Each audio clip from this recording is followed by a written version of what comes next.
Welcome to the fourth lecture of week 3 of course Unit Operations of Particulate Matter. In this lecture we will discuss gas fluidization. Now here this lecture is divided into two parts, lecture 4 and lecture 5. In both lecture we will discuss gas fluidization.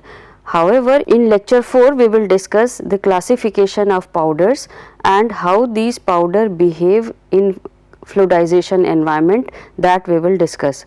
Whereas in fifth lecture we will discuss the entrainment, how the entrainment is counted in fluidization process, and then design of fluidizer will be illustrated through an example, and then we will discuss application of fluidizer in industry. So let us start the fourth lecture, which is on gas fluidization.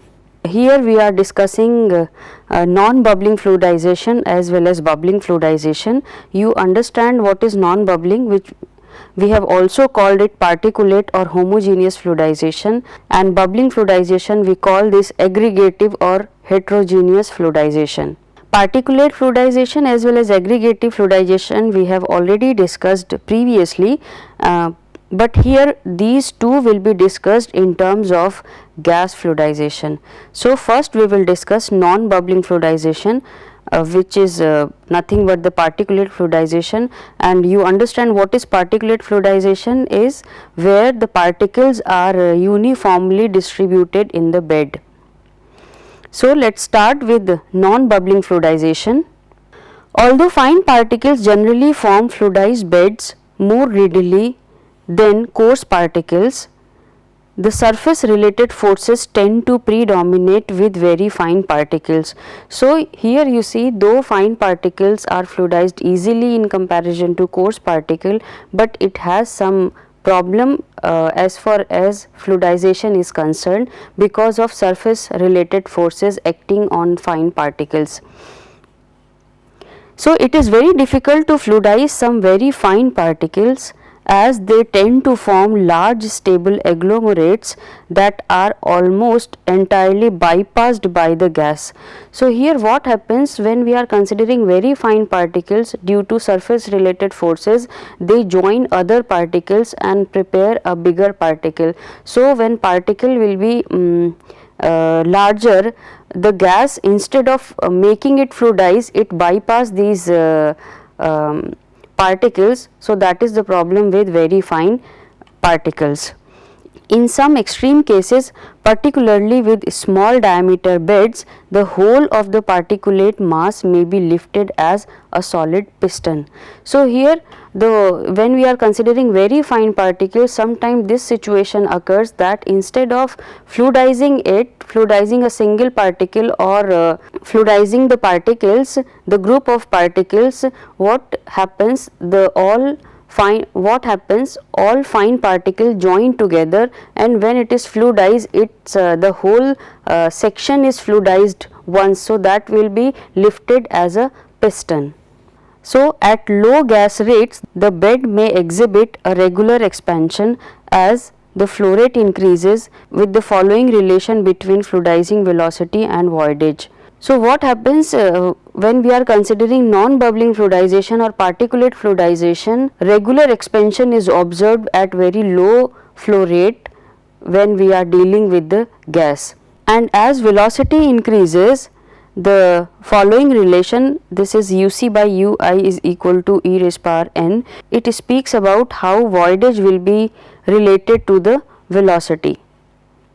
Although in general the values of exponent n, that is if you see this expression, here we have e raised power n, so n are higher than those for liquid solid system, because particles have a tendency to form small agglomerates, thereby increasing the effective particle size. So here you see, when we have we are dealing with the gas at low flow rate, bed expansion will be uniform, and that can be correlated with the voidage by the expression UC by UI equal to e raised power n, but here n value should be larger in comparison to liquid fluidization. Now we are discussing bubbling fluidization, where The region of particulate fluidization usually comes to an abrupt end as gas velocity is increased. So, in bubbling fluidization what happens? Bubbles formed inside the bed, and that happens when particulate fluidization comes to an end. These bubbles, which are formed after particulate fluidization, are usually responsible for the flow of almost all of the gas in excess of that flowing at minimum fluidizing velocity. If bed expansion has occurred before bubbling commences, the excess gas will be transferred to the bubbles whilst the continuous phase reverts to its voidage at minimum fluidizing velocity, and in this way it contracts. So, here what happens when we are dealing with bubbling fluidization, how the bubbles are formed when we are having a fluidized bed, and when gas velocity increases, then after achieving minimum fluidizing velocity, if gas pass through the bed with higher velocity than that, so instead of expansion of bed, that gas is accumulated as a bubble, and that bubble will keep on increasing when we are moving from low bottom of the bed to the higher side. And the continuous phase where particles are available, that comes down. So, that section is that section where particles are available, it contracts, whereas the other section have forming of other section has different bubbles. So, the main point is particulate fluidization stops, aggregative fluidization starts. So, in gas case, in the case of gas fluidization, what happens? At low flow rate particulate fluidization proceeds, whereas when velocity increases it converts into the aggregative fluidization, and the formation of bubbles occur when we are having excess air in the bed. So, upper limit of gas velocity for particulate expansion is termed as minimum bubbling velocity. Here we have understood that once particulate fluidization will occur, and after that aggregative fluidization will occur, and therefore we can say that bubble formation is occurring in aggregative fluidization, and therefore we can say the minimum velocity of gas where bubble will be formed, that will be the highest velocity where particulate fluidization occur. And in this slide we will classify different powders. Now, why we are classifying? Because each powder has different tendency, different particle size.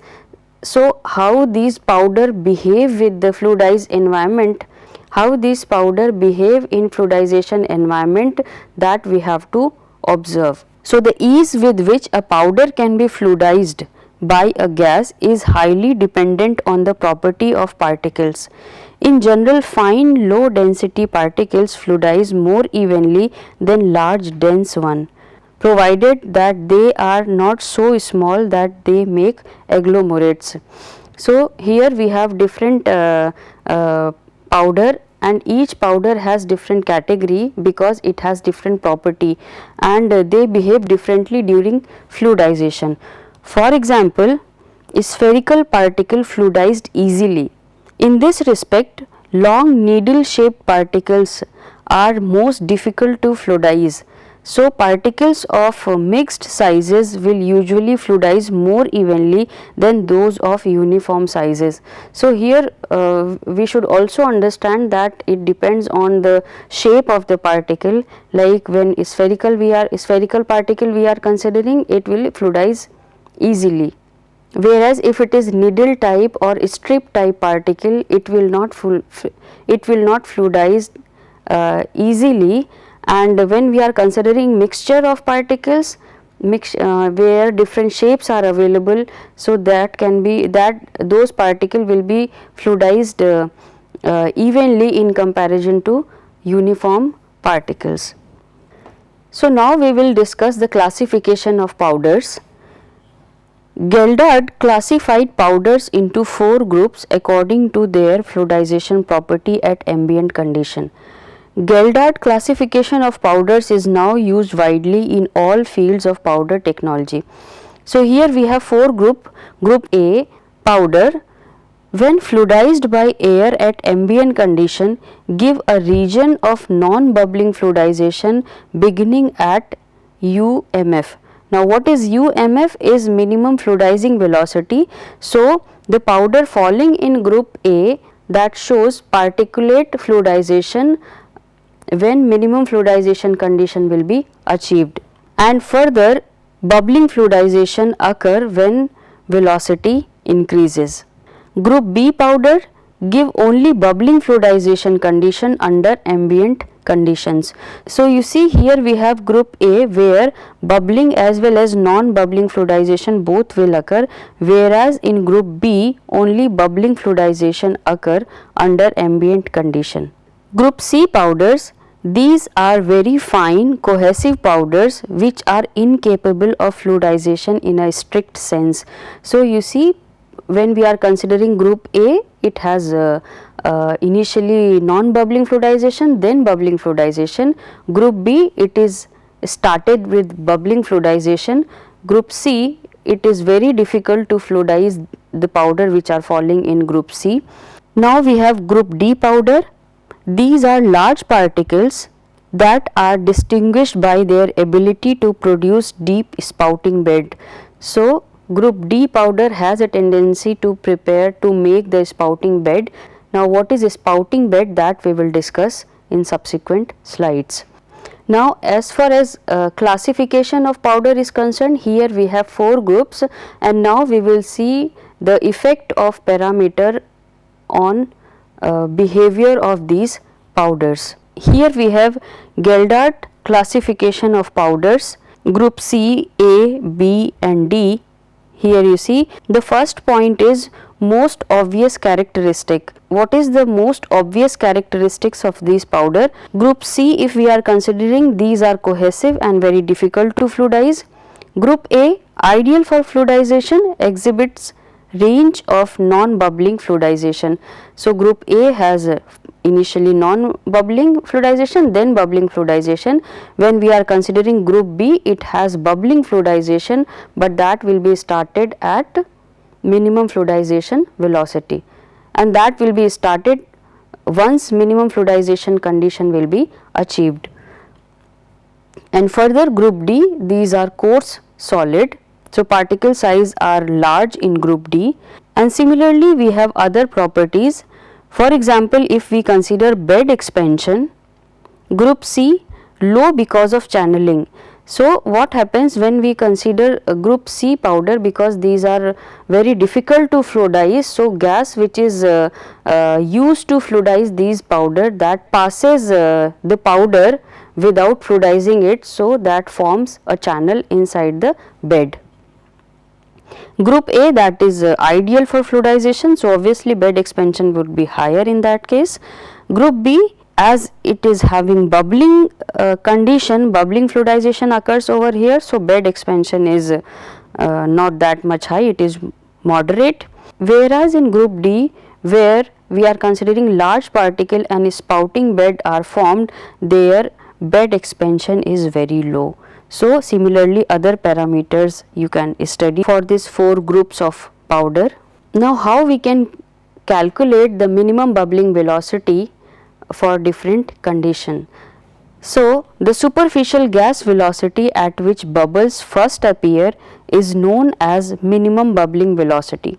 Abrahamson and Geldard correlated the maximum value of UMB with gas and particle property using the following correlation, where UMB, that is minimum bubbling velocity, is equal to 2.07 exponential 0.716 f into xp rho g power 0.06 by mu power 0.347.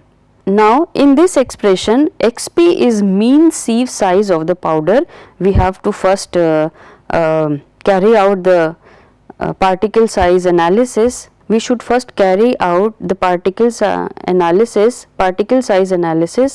to know what is the mean size available in powder, and in this expression F is the mass fraction of powder less than 45 micrometer. So what is F?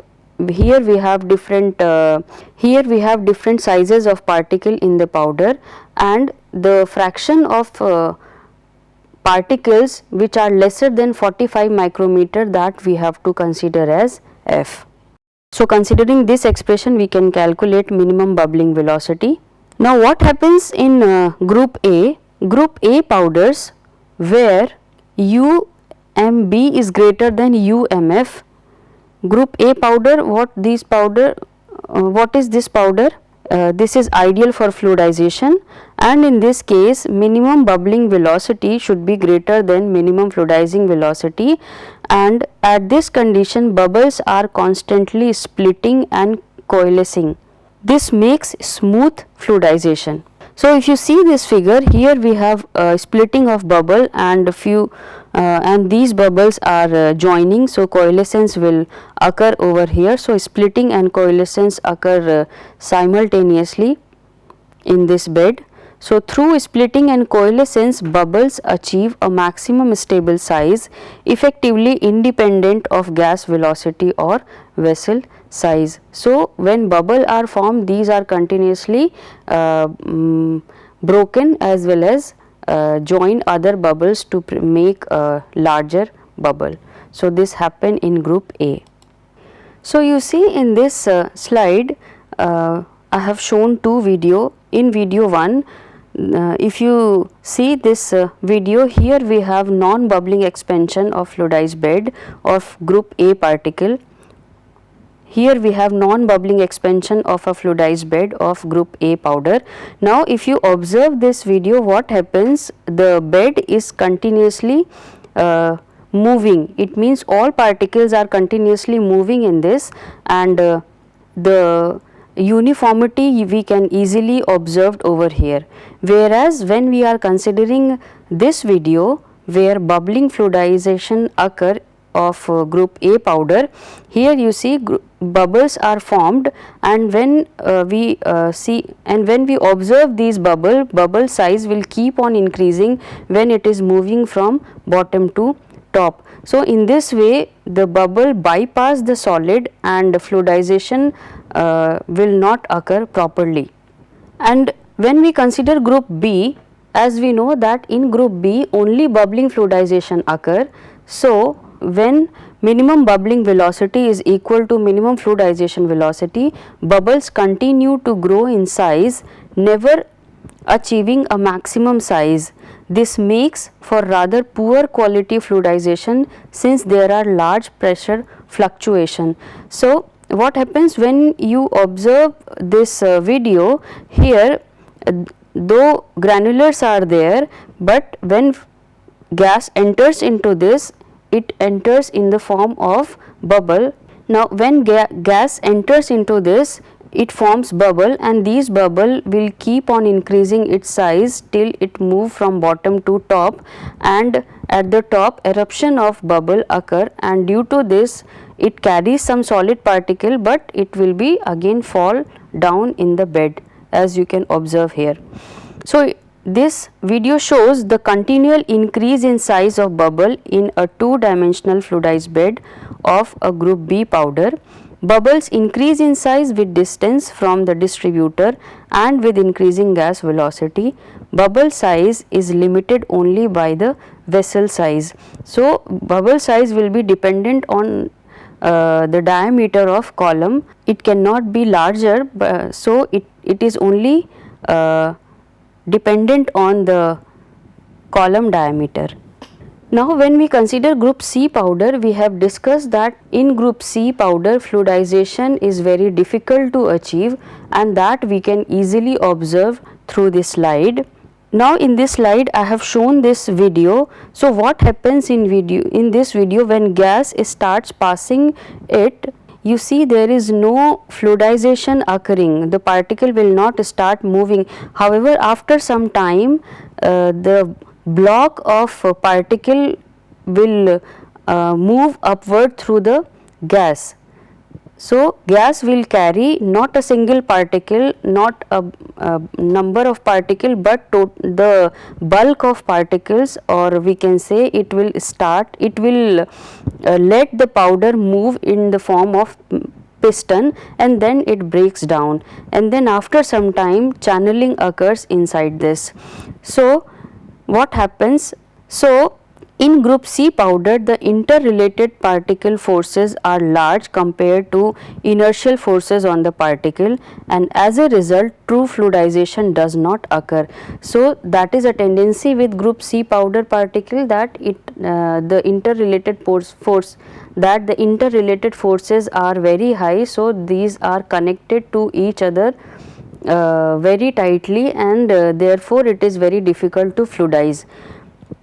Bubble as such do not appear, instead the gas flow forms channels through the powder, as we have already discussed. Now, there is another problem with gas fluidization, that it has the problem of slugging. Now, what is slugging? When the size of bubble is greater than about 1/3 of the diameter of the equipment, their rise velocity is controlled by the equipment and they become slugs of gases. So, if you see this video here, what happens, granulars are there, and due to formation of bubbles, instead of movement of particle, the bulk of particle move together, and if you see the size of bubble is equal to the diameter of column, and then after some time it falls back. So, this is nothing but the slugging. So, slugging is attained by large pressure fluctuation, and so it is generally avoided to large unit, since it can cause vibration to the plant, and similarly you can observe slugging in this video. Now, here we have spouted bed, as we have discussed that the powder falling in group D, they behave as spouted bed. Now, what is a spouted bed? The spouted bed represents the ultimate in channeling. The spouted bed represents the ultimate in channeling in a fluidized bed. Gas enters at the conical base, with much of it flowing rapidly upwards through a center core, and the remainder percolating through the surrounding solid, which may not be in a fluidized state. So, what happens in spouted bed? When gas enters into this, it form a channel in between, and the particles which are falling in this channel, they rises and then they fall to other side. However, the particle which are not falling in the path of gas, they remain as it is. So, in this way spout forms in fluidized bed. The solids therefore form a wall for a central spout of gas, gradually become entrained and then disengage from the gas stream in a space above the bed, where gas velocity falls as the flow area increases from the spout area to the vessel cross sectional area. So, what happens when we are considering spouting gas velocity, gas passes through a channel in between. So, when the channel is of smaller diameter, velocity will increase. However, when it reach to upper level, of the bed, it come across with larger diameter of the column, and then velocity decrease suddenly, and then therefore it carries the particle, they fall suddenly to the bed. So, you can observe a spouting bed in this video, where gas passes over here, where gas passes from the bottom and it forms the channel. So, you see other particle which are not falling in the path of the gas, they maintain uniform height of the bed. So, you see particle which are available in channel, they rises and then they fall, because when gas reaches at this point, it come across with larger cross sectional area, and therefore its velocity decreases suddenly and the particle fall. So the spouted bed fluidizers are used as efficient dryers for drying seeds such as rice and wheat from high moisture content, that is 20 to 25 weight percent, to medium moisture content, that is 18%. So in this lecture 4 we have discussed different types of powder, we have discussed different conditions which are occurring in these powders, and here we are stopping this lecture. We will continue gas fluidization in next lecture. So that's all for now. Thank you.